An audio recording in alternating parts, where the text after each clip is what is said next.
Something's happened to Christian Drogan because last time I see him, he's an illegal migrant. You see how they get treated? He's got a shirt and tie on. Did the government give you that for breaking into my country, man? Well, I thought best make an effort. Hey, why not? Well, listen, Andy Burnham, didn't you look smarter than him? Mate, on a serious note, Christian, we've known each other a while. Unbelievable. I'm going to play some clips in a minute. When this first was muted, was any part of you like, that's scary? I mean, listen, you know, we've been trying to do this for a while now. We are in search of the truth. We've had enough of certain narratives that are put out. We've just, you know, we've been over there. We've obviously done the first documentary. We've been trying to do this for at least, about a year now.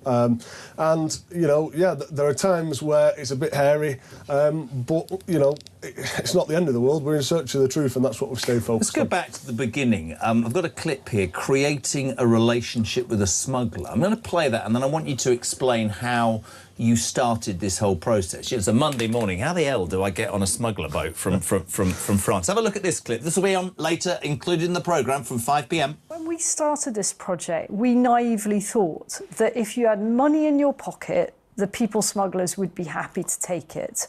The reality was, if you look British, if you look like a white guy, they are naturally very, very suspicious. You can't just jump on a boat, can you? No, I mean, you need contacts. You need contacts, you need a handler. I was able to pay to get on a boat because I'd got an advert from TikTok, and I'd been liaising with this guy for months and months and months on end. And we'd built up a bit of a rapport, relationship. I knew he was semi-genuine because a month before I'd been into the camp, into the Dunkirk jungle, and he'd walked me to meet someone on the phone, directed me on the phone. And I'd been given a tent. After about 20 minutes, I was asked to leave. They said, you know, you're European. We think you might be a police informer or something. So I said, listen, I'm not going anywhere. I said, I've got money. I'm paying to get the smuggler about 20 metres away from me. The shotgun started being fired, and I just got the hell out of there. I just said, right, OK, I'm going. Let's talk about this, right? This is the basic thing I want to ask you.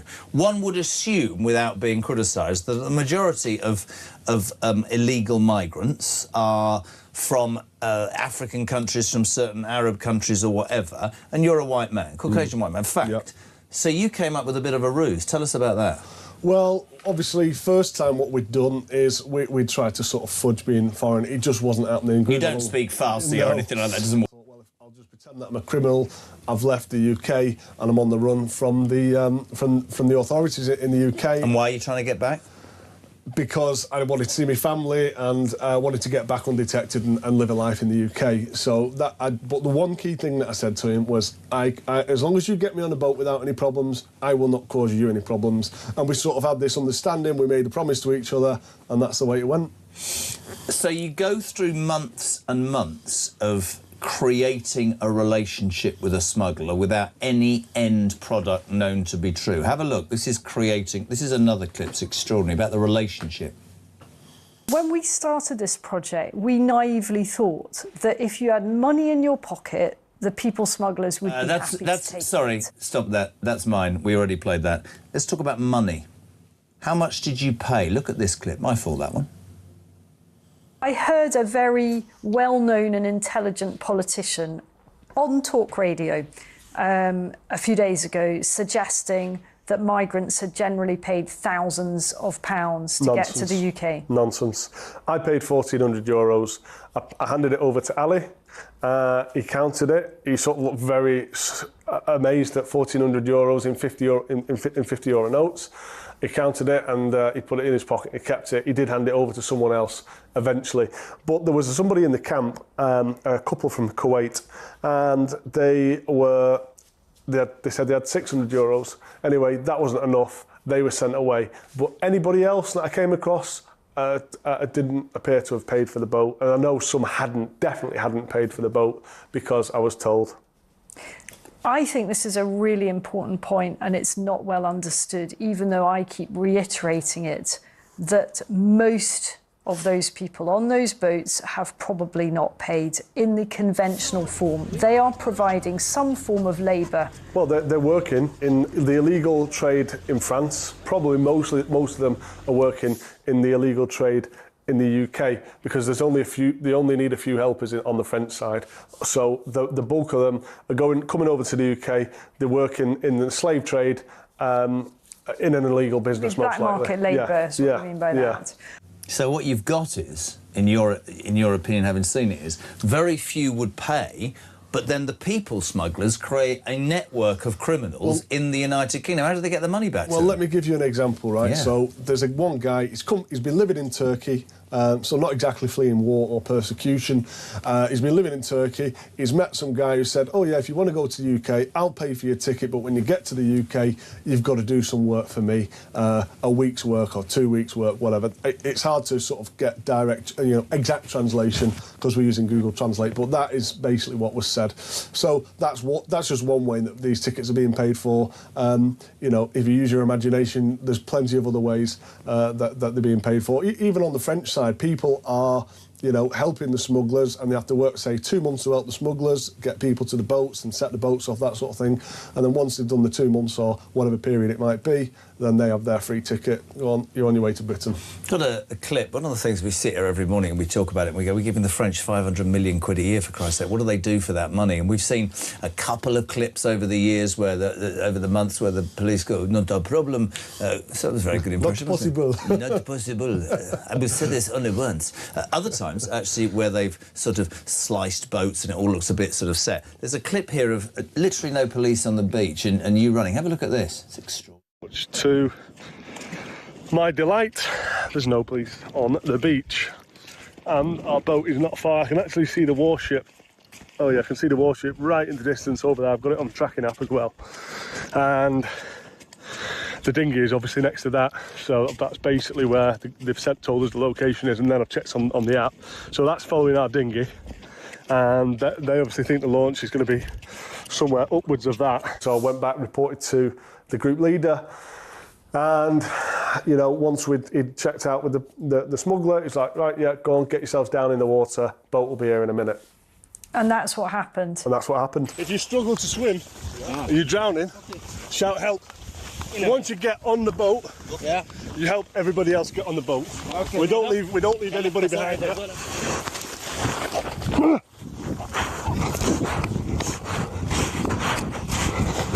This is slippy, this way.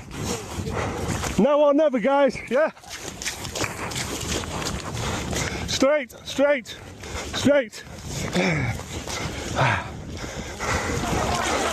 Push the boat, lad, push the boat.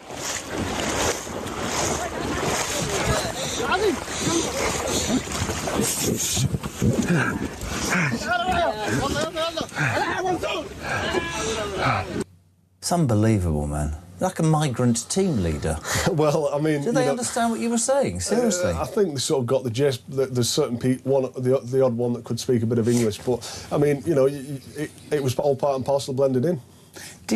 Was there? I mean, I'm asking you just stuff as it comes into my head. Were there moments when you thought, I'm going to be found out here? They can see the camera. I don't fit in. Oh my God, I'm like a sore thumb here. It's going to be a nightmare. There were moments where certain, one of the smugglers sort of looked at me and I saw him notice the Ray-Ban Metas and his body language totally changed, but he almost froze because he didn't know who I was. I know that he's a... For people out there, this is sunglasses with a camera in James, isn't it? I call him James because he's like James Bond, to be fair, isn't he? Talk about the walking. I mean, Isabel said you walked miles. Oh, God, I mean, to be honest, that was one of the hardest parts. And this leads on to something else, even with the trains and the buses that nobody pays for and sometimes are free anyway, you're covering up to 18, 20 miles a day.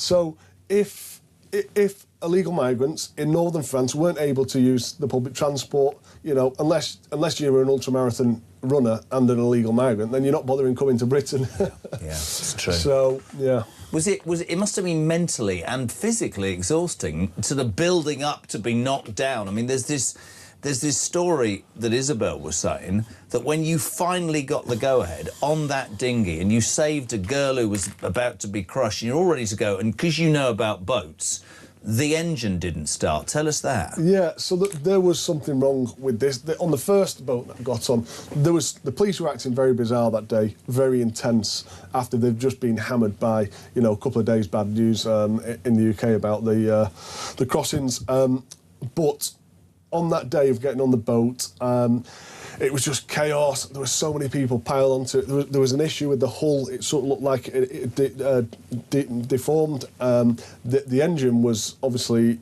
so underpowered, it was untrue. And you knew that engine wasn't big enough, strong enough to actually run the boat, right? It wouldn't have got that boat over the channel. It wouldn't. It might have got it a certain way, but it'd have failed at some point. It was, a current or the wind would have taken it out of the way. So that boat ended up having engine problems before we'd even got going. Next thing you know, the police run into the water and puncture the boat.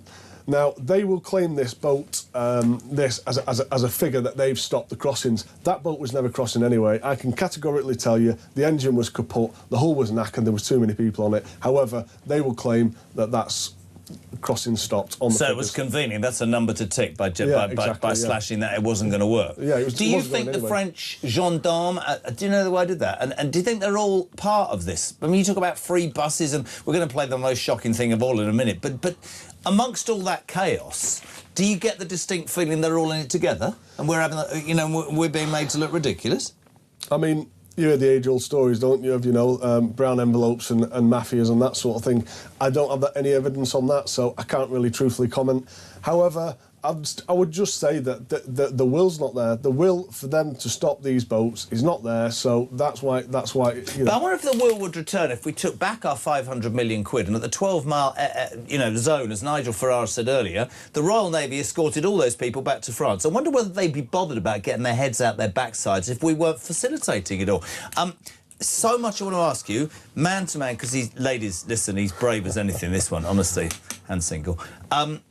Scariest moment, not that I want to admit it, but where was it? Was it in the middle of the night when somebody was by your tent? What was it that you thought, my God, I'm in trouble here? To be honest, it was the moment where I'd been stopped. I'm running down to the beach. I'm trying to get to the water. You're so tired. And I get down to the bottom of the dunes. Next thing you know, bang. 6 coppers stopped me and this other lad, and I'm thinking, surely not. Surely not. They never stop any of the migrants. How all of a sudden have I run down to the beach and the 6 coppers there? Anyway, next thing you know, I've got my passport in my waist bag, and they are searching me. Pulled the camera out my pocket, put it back in my pocket. Didn't bat an eyelid. I thought that was a bit bizarre. Anyway, his finger sort of touches my passport, moves it through the bag. He didn't realise it was my passport. And that was the moment where I thought, hang on a second, this is mission over if they pull my passport out now, because they'll probably arrest me for people smuggling. British passport, running down to the beach with migrants. Obviously, I wasn't doing that, but yeah. So that was the moment where my knees were sort of shaking a little bit. The most shocking thing, and actually all of it is shocking, but the most shocking thing that we released with Nigel was French police. So you're finally on the next boat. By the way, peeps, you watch the whole thing on replay, but this to me sums it all up. You get about a mile out shore. Yeah. You've got to tell this, and then certain people want to get off. Yeah. I mean, this happens on every single boat crossing. So on every single. Did you know before this happened?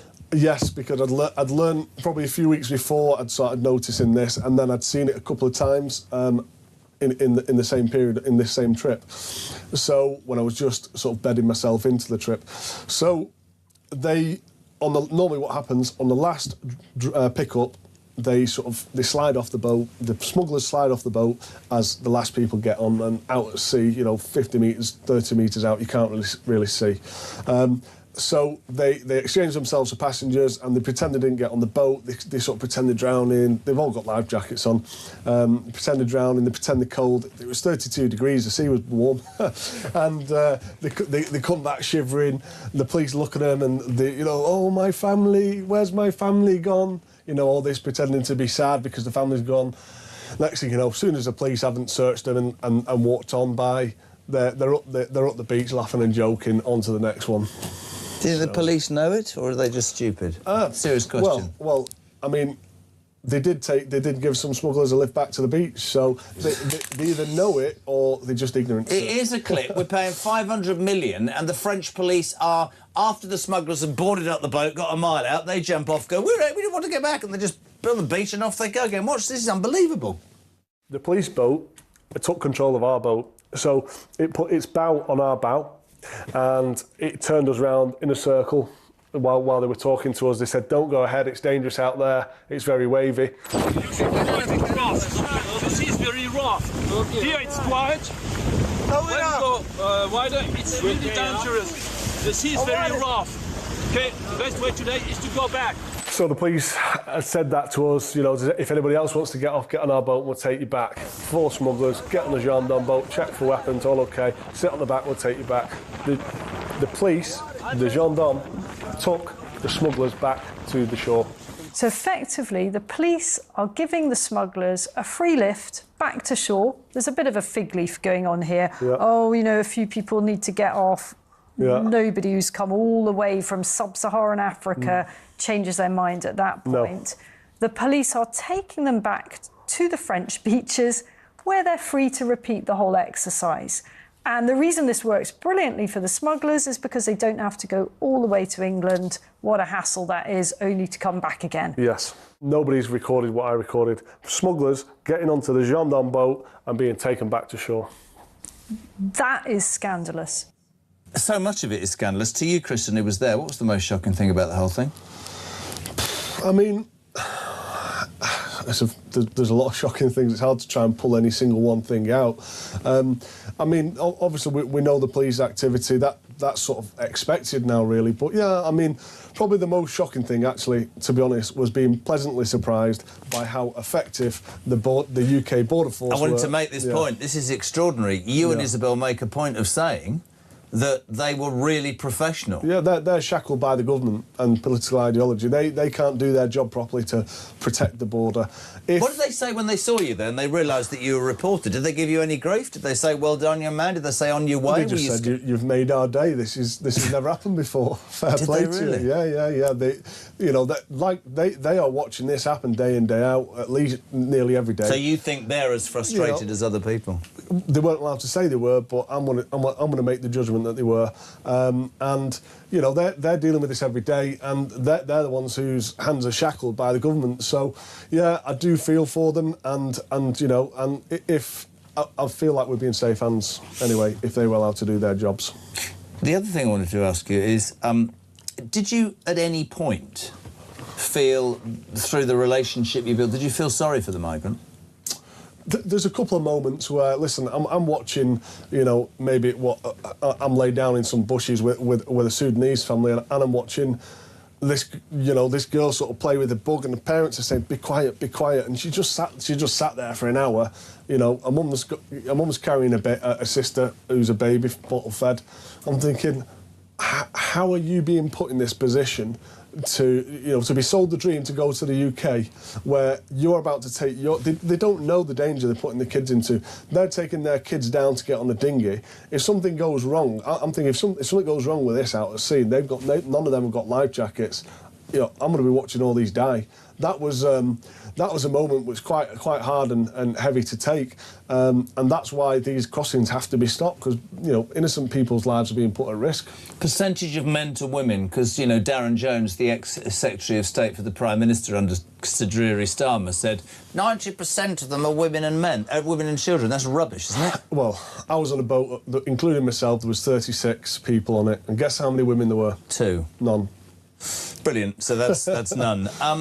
The Home Office issued a statement after your piece of work and Isabel's was put out this morning. This is what they said. Your actions, Christian Drogan, were reckless. You've made it more difficult for law enforcement officers to stop small boat crossings and save lives in dangerous conditions. Our partnership with France is stronger than ever, with a new deal signed by the Home Secretary delivering a 40% uplift in boots on the ground. Together, we are piling the pressure on criminal gangs and preventing illegal and dangerous crossings. Over 1,100 boats or engines have been seized since the election. 48,000 crossing attempts have been prevented, and the number of small boats crossings are down. You must respond to that. Listen, how ironic that they label me reckless when they are the people, they are the people who are making the decisions to spread unknown men into our communities across the nation. These men, you know, whether they're innocent or guilty or dangerous or not, until we know who they are, they should be being detained in secure detention centres and processing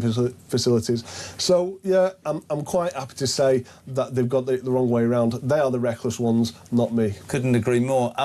there was some footage, and Isabel sort of talked about this, that they thought the bloke that steered the boat spoke Farsi, which is Iranian. And one of the things that Nigel and I were talking about is he said something 3 months ago and was widely ridiculed that he believes that operatives from other countries like Iran are also getting in here. So we're also talking about that, as well as the impact, maybe sexual crimes against women and children. You know, you have to have a document, don't rape women, for God's sake. But Iranian terrorists could get into this country. Yeah, I mean, listen, anyone of... to be honest, there's a different side to this story as well. I was actually told by the smuggler, you know, if any other Europeans, you know, want to get on the boat, let me know. I've sort of opened the door to the European boat tickets now across the channel. I might have a trip. Yeah. So, but going back to your point there, yeah, can anybody come in? Absolutely. It doesn't matter. You know, if you are Middle Eastern or African, you are, you know, turn up in France and you're over into Britain. So how do you, as a government whose primary concern is supposed to be to protect your people, how do you look yourselves in the mirror then if you're allowing unvetted men who could be criminals, who could be violent terrorists into your country? It's ludicrous, bewildering. Well, I mean, it goes, like we just said, it goes one step further. They're not only just letting these people into the country, they are planting them next door to families across our nation. It's you know, it's so sad what this government's doing to its people. And that's why, you know, that's why me and Isabel have gone out and we're doing this kind of stuff, because we want to find the truth and we want to deliver it to the nation, you know.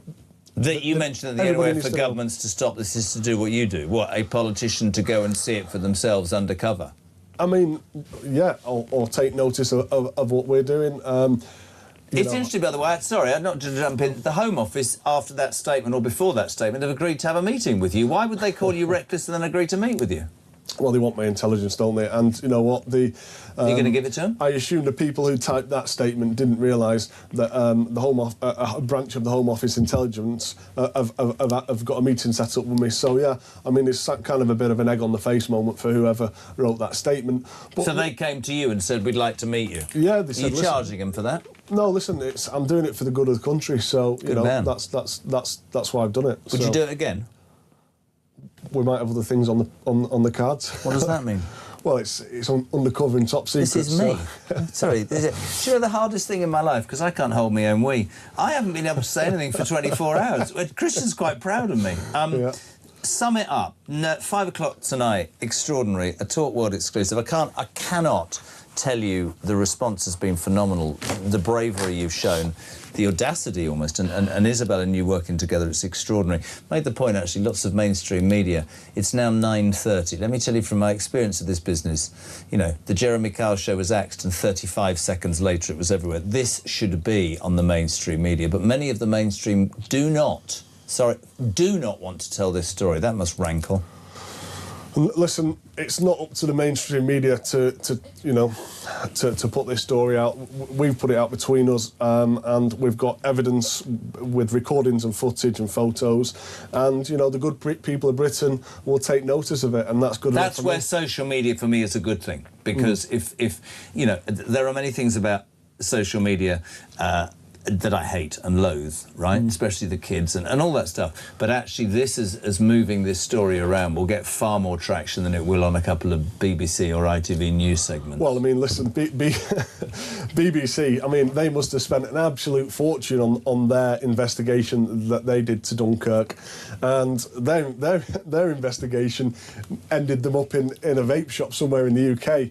I mean, I watched that and I'm just thinking, you know, fair play to the people who actually went into the Dunkirk jungle, because it's not that pleasant. But I guarantee you, they didn't do it. They had a huge budget, and they didn't really find much out, did they? So Christian mentioned that the bus fares are not paid in France. Does he think, says Zarina, that we're subsidising the French buses with the £500 million we're sending? Is it that in cohorts? Do you think? Say that again. Sorry. We're giving them £500 million. You said that the buses there was no charge. So who's paying for the buses? The money that we're giving to France? Who knows, eh? That'd be great, wouldn't it? Morning, JK. Great show. I'm sure the Invading Britain will make some eye-opening viewing. What else can you get a daily dose of common sense? Liz, who totally loves the bones of you. Christian, great exclusive. Dan, leak in Cheshire. Oh, here you are. Quickly, while you've got him on, how much did he say it was to get in a dinghy? I don't know whether somebody's phoning from a migrant camp texting me. €1,400. Yeah? Yeah. Would you do it again?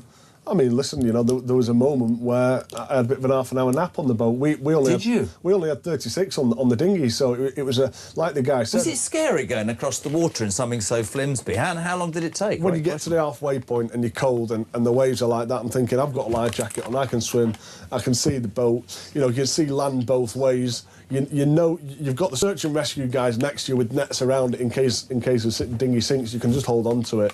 The worst you would have been is cold. You know, you're followed over, you're escorted by the French authorities. So, I mean, as long as you've got a life jacket on, escorted by the French authorities. You're not really going to die. But yeah. Here you are, right, Mark. Here's £500 million. Could you please stop anybody from coming into the studio? Oh, where's Mark? Oh, he's just escorting people into the studio. Well, I'm paying him not to. Isabel's just been on because it's an operation, this whole thing, and she's just saying, Remedia pick up, Telegraph running it hard, Times are also following, loads of people getting involved. Where does this leave the government of the day? Do you believe that this piece of work and the continued arguments and things that we talk about, do you think that anybody has the will, the desire, or the balls, frankly, to do anything about this problem? No, the will's not there. Listen, they've got questions to answer, but just like Shabana Mahmood's actually got some great policies. They are great at keeping the British public quiet, but they're never going to stop the boats. I'm next talking to the chairman of the Conservative Party, Kevin Holinrate. What would you like me to say to him? I mean, yeah, just tell him the facts and see what he has to say, really. Good man. I suspect when this goes out with your eyes and your dashing character, there'll be women round the block. But on a serious note, mate, I don't think in all of my time I've seen such an impressive piece of journalism, and we appreciate it. Watchman UK, Christian Drogan, undercover migrant reporter. So it is tonight. Big signo. You need a bacon sandwich. You need some breakfast, don't you? Absolutely, yeah. Learn, but they can just give you a bit of advice. Now you're in the public.